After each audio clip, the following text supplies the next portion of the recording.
Welcome to smart study exam preparation. Good evening everyone, আশা করি প্রত্যেকে ভালো আছো। পিসিএন মুভমেন্ট এবং ট্রাইবাল মুভমেন্ট রিলেটেড 30টা এমসিকিউ আলোচনা হবে বিভিন্ন পরীক্ষার জন্য গুরুত্বপূর্ণ, বিশেষ করে ডাব্লিউবিসিএস থেকে শুরু করে ডাব্লিউবিপি এবং কনস্টেবল, এনটিপিসি অ্যান্ড চেক এমনি পরীক্ষার জন্য এই প্রশ্নগুলো খুবই গুরুত্বপূর্ণ। চলো প্রথম প্রশ্ন। 1855 সালে সাঁওতাল বিদ্রোহের সাথে জড়িত নেতা কে ছিলেন? সঠিক উত্তর হবে সিধু এবং কানহু। নেক্সট, 1946 সালে তেভাগা আন্দোলন কোথায় হয়েছিল? 1946 সালে তেভাগা আন্দোলন হয়েছিল কোথায়? বাংলাতে, দিনাজপুরে। Number 3, the goal of Congress, Lahore Congress 1929 গোল কী ছিল? Complete independent for India. Mahatma Gandhi প্রথম কৃষক আন্দোলন কোথায় শুরু করেন? মহাত্মা গান্ধী প্রথম কৃষক আন্দোলন শুরু করে কোথায়? চম্পারণে। কত? 1917 সালে চম্পারণে প্রথম তিনি কৃষকদের সঙ্গে এই আন্দোলনে যোগদান করেন। বরদৌলি আন্দোলনে পরিচালনা করেন কে? সর্দার বল্লভভাই প্যাটেল। ডান্ডি মার্চ গান্ধীজি 1931 সালে। ওয়ার্ধা হচ্ছে গান্ধীজি। ওকে। নাম্বার 3, যিনি চম্পারণ নীল আন্দোলনের নেতা ছিলেন? অবশ্যই গান্ধীজি, মহাত্মা গান্ধী। ওকে। বিরসা মুন্ডা বিদ্রোহের নেতা ছিলেন। ওকে। নেক্সট প্রশ্ন, সিধু কোন বিদ্রোহের নেতা ছিলেন? অবশ্যই সাঁওতাল বিদ্রোহের নেতা ছিলেন সিধু ছিলেন সাঁওতাল বিদ্রোহের নেতা। ওকে। 1838 সালে কার সভাপতিত্বে কংগ্রেস প্রথম জাতীয় প্ল্যানিং কমিশন গঠন করেন? ন্যাশনাল প্ল্যানিং কমিশন গঠন করেন সুভাষচন্দ্র বসু, তাই না? 1938 সালে সুভাষচন্দ্র বসুর নেতৃত্বে প্ল্যানিং কমিশন গঠন হয়। স্বরাজ পার্টির লক্ষ্য কী ছিল? অবশ্যই স্বরাজ পার্টির লক্ষ্য ছিল আইনসভায় প্রবেশ করে সরকারের বিভিন্ন কর্মকাণ্ড অর্থাৎ বিভিন্ন পলিসিকে বিরোধিতা করা এবং সরকারের সঙ্গে অসহযোগিতা করা। পরের প্রশ্ন, which of the following commission is associated with the army reorganisation after the suppression of the revolt 1857 সালে বিদ্রোহের পরে কোন কমিশন গঠন হয় সেটা বলা হয়েছে। সঠিক উত্তর হবে পিল কমিশন। স্বরাজ পার্টির প্রতিষ্ঠাতা সভাপতি কে ছিলেন? স্বরাজ পার্টির প্রতিষ্ঠাতা সভাপতি ছিলেন চিত্তরঞ্জন দাস, সিআর দাস। কোন বছর জাতীয় কংগ্রেস পূর্ণ স্বরাজ প্রস্তাব গ্রহণ করেন? 1929 সালে জাতীয় Congress. To registrate the revolt and the movement which commission were organised.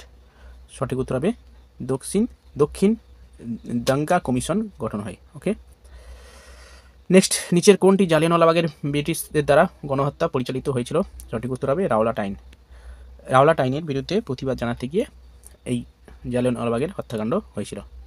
Next, which British commander was defeated by Santhal 1855 সালে সাঁওতাল বিদ্রোহ দমন করেছিলেন কে? Major Broad. Who among the following give the safety valve theory Indian National Congress. জাতীয় কংগ্রেসের safety valve theory কে উপস্থাপন করেন? সঠিক উত্তর হবে Bipin Chandra Pal. Who among the following were the leader of the revolt 1857 রিভোল্টের লিডার কে ছিলেন? সঠিক উত্তর হবে ইন্ডিগো রিভোল্টের লিডার কে ছিলেন? দিগম্বর বিশ্বাস এবং বিষ্ণুচরণ বিশ্বাস। নীলবিদ্রোহ নিয়ে নিয়মিত আলোকপাত করতেন হিন্দু পেট্রিয়ট পত্রিকা। কোন পত্রিকা? হিন্দু পেট্রিয়ট পত্রিকা। Next, who among the following was founded the Paris India society. আচ্ছা, নেক্সট প্রশ্ন কোথায়? এটা হয়ে গেছে।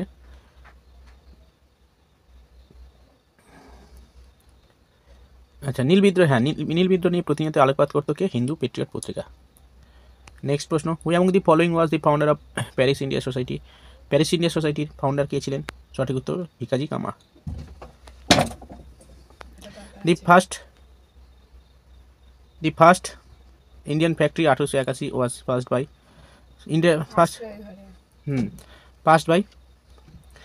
ইন্ডিয়ান ফ্যাক্টরি অ্যাক্ট পাস হয় কত সালে? 1881 সালে। কার সময়? লর্ড রিপনের সময়।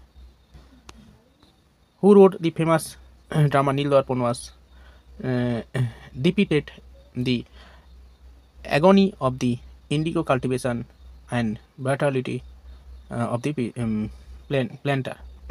অর্থাৎ ইন্ডিগো, এই যে নীল দর্পণ নাটকটা কে রচনা করেন এবং নীল চাষিদের বিরুদ্ধে যে অত্যাচার হতো তার বিরুদ্ধে বই লিখেছেন কে? সঠিক উত্তর হবে দীনবন্ধু মিত্র। তেভাগা আন্দোলনের মূল কেন্দ্র ছিল দিনাজপুর।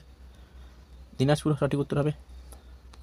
হু among the following is called Magna Carta of English education? English এডুকেশনে মাগনা কার্টা বলা হয় রুটেড ডেসপ্যাচকে। Who started the semi religious community in North Bengal? উত্তর ভারতে সেমি রিলিজিয়াস কমিউনিটি প্রতিষ্ঠা করেন কে? সঠিক উত্তর হবে করম সিং। করম সিং। সীমান্ত গান্ধী নামে পরিচিত কে? খান আব্দুল গফ্ফর খান। 26 নম্বর প্রশ্ন, where was the first Indian all India Kisan Sabha founded? All India Kisan সভা প্রতিষ্ঠা হয় কোথায়? লখনৌতে। সাঁওতাল বিদ্রোহ ঘটেছিল কোন সালে? 1855 সালে সাঁওতাল বিদ্রোহ হয়েছিল। দি লিডার অফ বরদৌলি সত্যাগ্রহ 1928, অবশ্যই সর্দার বল্লভভাই প্যাটেল ছিলেন বরদৌলি সত্যাগ্রহের লিডার। 1939 সালে সুভাষচন্দ্র বসু কংগ্রেস থেকে বিচ্ছিন্ন হওয়ার পর কোন কোন পত্রিকা প্যাট্রি প্রতিষ্ঠা হয়? আচ্ছা, কোন পার্টি হবে ওটা, ঠিক আছে, সুভাষচন্দ্র বসু অবশ্যই ফরওয়ার্ড ব্লক গঠন করে। ওকে, ফরওয়ার্ড ব্লক সঠিক উত্তর হবে। সাইমন কমিশন নিয়োগ করা হয় করা হয়েছিল কী জন্য? অবশ্যই সংবিধান সংস্কারের জন্য সাইমন কমিশন গঠিত 1927 সালে।